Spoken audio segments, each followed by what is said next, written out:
Bien, nous sommes comme à la radio. Bonjour les filles. Bonjour. Salut. Anisha, comment vas-tu? Bien, et toi? Ça va très bien.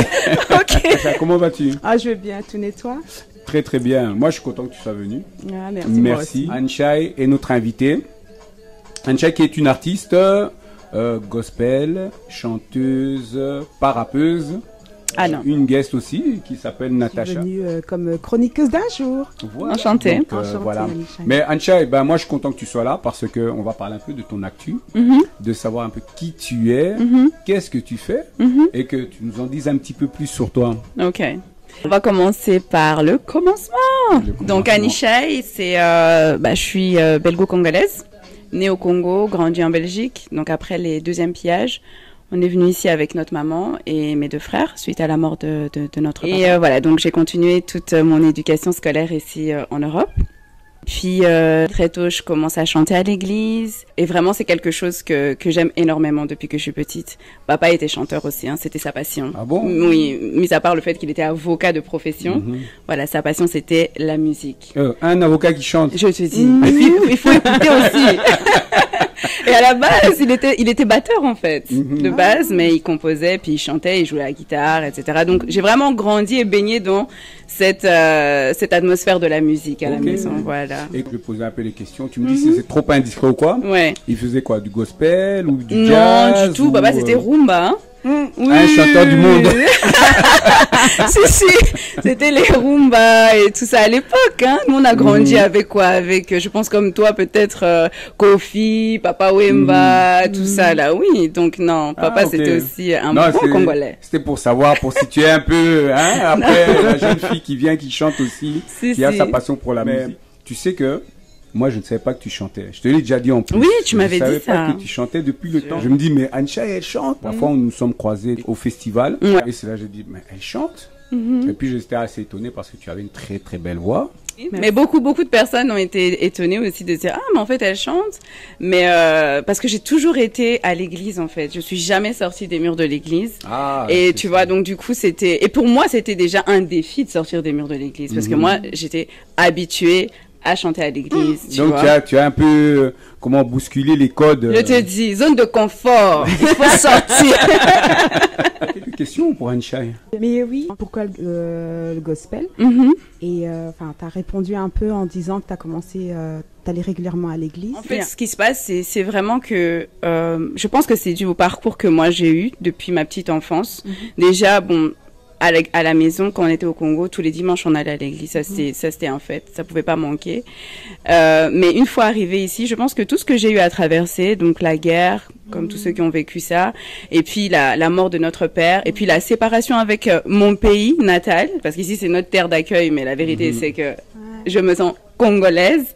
Et donc, tout ça a fait que pour la petite fille que j'étais, c'était beaucoup, en fait. Et à l'âge que j'avais, à 16 ans, j'étais vraiment qu'est-ce que je vais faire? C'est quoi en fait? Là, il faut qu'il y ait quelque chose qui se passe parce que sinon c'est pas possible, tu vois. Et chemin faisant, un ami qui m'a invité, j'ai été. Et depuis ce jour-là, je suis restée à l'église. Mais ça veut pas dire que j'ai que j'ai toujours mené une vie qui ressemblait à vraiment très rigide, etc. Non, j'ai eu des moments où voilà, je suis tombée, où j'étais jeune quoi. Donc mais Dieu, c'était Dieu. Il a sa place et c'est Dieu.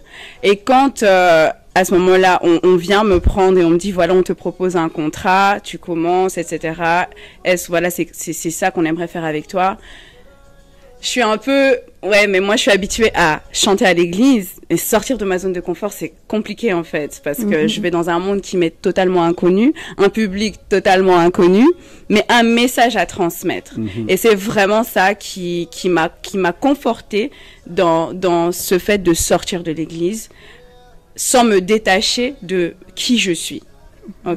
Et de transmettre ce message-là que je crois véritablement qu'il est inspiré d'en haut. En fait, à travers ce que ta musique, c'est faire passer un message. Un message, Et là, on en vient, les clips, la musique, comme tu dis, donc on est venu te prendre pour chanter. Donc, est-ce que toi-même, à la base, tu n'avais pas eu cette idée de dire, tiens, je vais aller dans une maison de production pour chanter, pour faire un single? Franchement, Toons, non.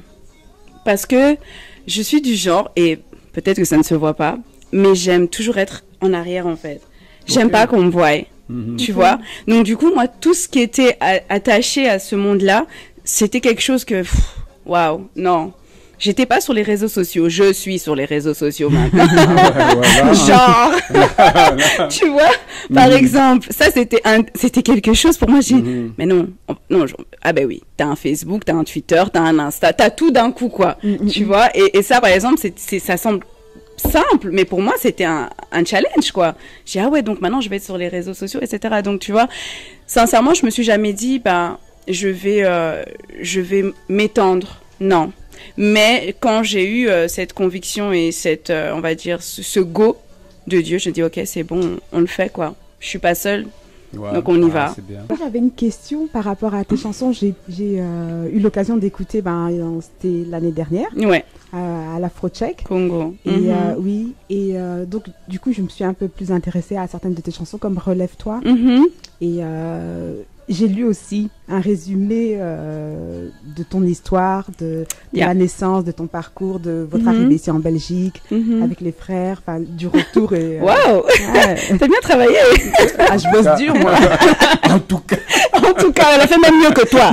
Oh, enlever tout, on va le faire à deux. Et je voulais demander, est-ce que les textes, c'est toi qui les écris? En fait, ce qui s'est passé, c'est que j'ai donné, je crois, une vingtaine de thèmes. Une vingtaine de thèmes qui vraiment sont liés en fait à toutes les expériences que j'ai eues dans ma vie. Toujours avec ce message-là à transmettre qui reste basé sur l'évangile. Avec l'équipe, il y a une personne en particulier qui écrit vraiment très très bien. Ce qui se passe, c'est que moi je vais écrire, elle va écrire. Et puis on va mettre en commun et on voit ce qu'on prend, ce qu'on prend pas, comment on peut agencer les textes ensemble. Mais les thèmes, ça, c'est moi qui les ai donnés, les thèmes. Donc, la vision, c'est moi qui leur ai transmis ma vision. Et puis, ensemble, en fait, avec cette partenaire dans l'équipe, on travaille. Après, il se peut aussi que je puisse écrire tout un texte et puis on prend que ce texte-là. Ou bien qu'elle écrive un texte et on prend que ce texte-là. Ou bien une autre personne de l'équipe aussi. D'ailleurs, cette chanson Congo, comment t'es arrivé à ce thème-là, comme tu dis? Congo n'était pas dans le projet, à la base. En commençant, on s'est dit, ce serait bien de faire un clin d'œil à notre patrie, quoi, à mon pays, à mes attaches, d'où je viens. Et avec tout ce qui était en train de se passer il y a une année, donc au Congo, avec les élections, etc., l'émergence du nouveau président, etc., on a mis ça en prière parce que c'est une équipe chrétienne déjà. Et puis du coup, on s'est dit, oui, en fait, on va écrire un texte sur le Congo.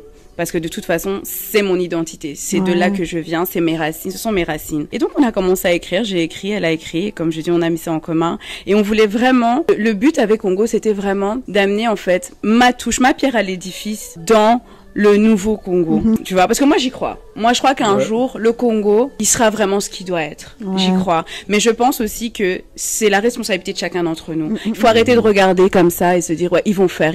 Non. Exactement. Ça doit commencer avec chacun d'entre nous. Et je pense que si chacun fait ce qu'il doit faire, il peut avancer le pays. Et donc, Congo, c'est mon plus, en fait. La musique adoucit les mœurs. Si les gens écoutent le message de Congo, ça va les toucher. J'ai eu beaucoup de retours de la part de pas mal de gens qui me disaient merci pour ta chanson en fait, parce que elle nous redonne l'espoir, elle nous fait comprendre que c'est possible encore, tu vois, ce genre de choses. Et ça fait plaisir parce que tu dis c'est vraiment ça le but. Congo, c'est la chanson de tout le monde. J'ai même des gens d'autres pays, des Marocains, des Algériens qui me disent ta chanson, on peut changer Congo et mettre Algérie. Attends, pardon. Depuis quelque temps, je suis devenu agressif. Ça c'est même pas... Allez, stop. Là, on doit écouter. Comme ça, au moins, les gens ils vont savoir que ils doivent aller voir un petit peu le son Congo. Donc, allez sur Unshine. Unshine, donc sur Instagram. Il y a Instagram. Unshine. Et là, vous allez écouter, allez kiffer, ça adoucit les mœurs, comme elle dit. Il y a aussi une page Facebook. Oui, Facebook aussi. Exactement. Twitter, donc, vous YouTube. Vraiment aller écouter cette chanson. Unshine, on doit aussi parler du fait que tu es dans l'associative. Oui. Tu peux nous dire quelques mots par rapport à ça, parce que je pense que c'est important, parce qu'à travers tout ça, tout ce, en tout cas pour moi, je pense que tout se rejoint, tout se relie. Le cadre de ce que tu es en train de faire, Oui. le message que tu es en train de passer. Déjà là, je travaille avec Amina, qui a donc un orphelinat et toute une organisation donc au Congo pour l'aide, et ici en Europe, pour aider au Congo donc les enfants qui ont eu des maltraitances. On va rappeler, avant que tu continues, Amina, femme noire, femme africaine. Yes. Donc son combat aussi pour les femmes qui ont été violentées, qui ont eu à vivre des abus, que ce soit physique ou moral. Là, je suis dans son équipe aussi. Et puis moi personnellement, j'ai aussi dans le but de créer une école de formation pour les jeunes filles au Congo, pour les former au niveau de leur caractère. Et qu'elles puissent avoir et retrouver confiance en elles en fait. Parce que je me suis rendu compte en allant au Congo récemment que la femme, elle a perdu totalement toutes ses valeurs et sa confiance. Voilà, tu sais. J'ai eu par exemple à croiser une jeune petite fille qui avait peut-être 7 ans et qui disait à un monsieur, pour $1, je te fais ce que tu veux. Tu vois. Mais l'enfant a 7 ans. Enfin, c'est quoi? Et si cette petite fille fait ça, c'est qu'elle a déjà eu à voir des hommes qui disaient oui. Ces hommes-là, comment vous réfléchissez en fait? C'est quoi? Tu vois, enfin bref, tout ça. Et c'est vraiment pour, comme encore une fois, hein, ma pierre à l'édifice que moi j'ai en moi, et dû à mon parcours, je sais que je peux aider les femmes d'une certaine tranche d'âge et les aider à rebâtir leur confiance en elles, à rebâtir des valeurs et à leur fournir tout ce qu'il y a possibilité d'avoir pour pouvoir continuer une vie basée sur vraiment c'est possible en fait. Rien n'est impossible, c'est possible. Peu importe ce que tu as vécu, c'est encore possible d'y arriver. Donc c'est vraiment vers ce... Et donc je termine de mettre ça sur pied et puis je vais le soumettre. Et comment ça va se passer pour les jeunes filles? C'est de quel âge à quel âge et comment je vais faire de 10 ans à 25 ans. Je sais pas si vous avez vu le docteur Mukwege. Oui, hein, il ne fait pas que reconstruire ces femmes-là. Il les reconstruit physiquement, mais aussi psychologiquement. Il les accompagne. C'est vraiment ça. Et ces femmes sortent de là fortes. Elles se disent, waouh, je peux encore y arriver, quoi. Moi, je trouve que... Est-ce que ça a demandé quelque chose de extraordinaire? Non, le docteur Mukwege s'est dit, je vais faire ce que moi j'ai en moi, je le fais. Si toi tu as quelque chose et que tu dis, je vais le faire, fais-le. Tu vois? Et chacun fait, chacun amène sa pierre, chacun bâtit cet édifice. Mais sincèrement, le Congo de demain peut être quelque chose de waouh.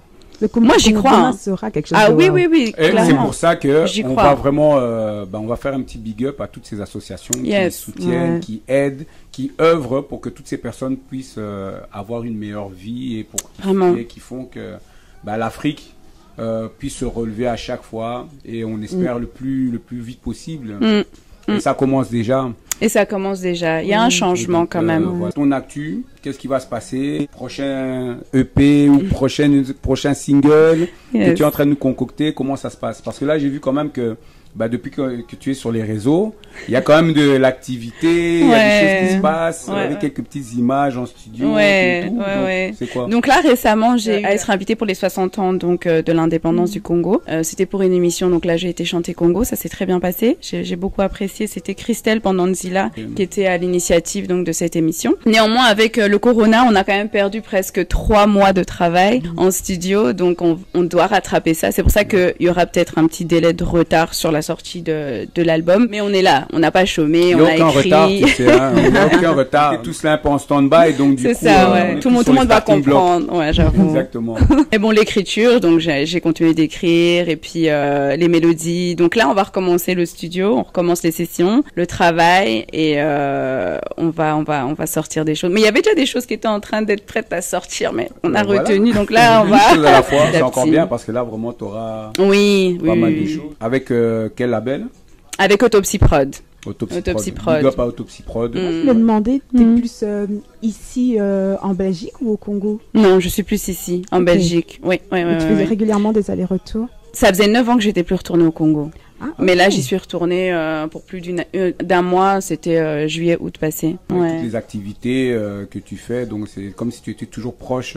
Tu étais là-bas, quoi, en fait. Ah, mon cœur, quoi. Mon cœur, en tout cas, est congolais. Si on fait comme ça, quand on lit ton texte, on sent que ton cœur, il est là-bas. Ah oui. Tout est là-bas. Franchement. C'est chouette. Mais tous mes souvenirs sont là-bas. On dit que un enfant, c'est de ses 6 ans à ses 11 ans, véritablement, qu'il se crée des souvenirs, etc. Moi, c'est tout là-bas, c'est au Congo. Mais Anchai, on doit dire Anishai ou Anshai. Tu sais que j'allais te corriger et dire, oui, papa, non, parce qu'en fait, moi, je suis habitué. En fait, mais chinoise. Non.